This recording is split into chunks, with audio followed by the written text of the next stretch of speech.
আপনার কি কারো কাছে পাওনা টাকা আছে, কিন্তু সে টাকা দিচ্ছে না, বারবার বলার পরও তালবাহানা করছে? মন খারাপ করবেন না। আজ আমি আপনাকে এমন একটি আমল বলবো যা অনেকেই করেছেন এবং আল্লাহর রহমতে উপকারও পেয়েছেন।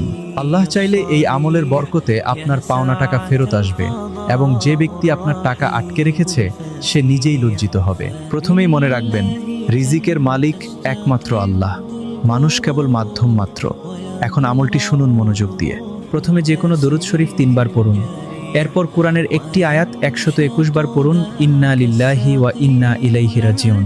এরপর আবার দরুদ শরীফ পড়ুন 3 বার। এরপর পড়ুন ইয়া রহমানু 21 বার। এরপর পূর্ণ বিশ্বাস নিয়ে আল্লাহর কাছে দোয়া করুন। বলুন, হে আল্লাহ, আপনি আমার হক আদায় করে দিন।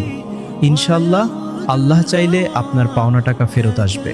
মনে রাখবেন, আমল তখনই কাজ করে যখন নিয়ত খাঁটি হয় আর ভরসা থাকে আল্লাহর উপর। আল্লাহ আমাদের সবার হক আদায় করে দিন।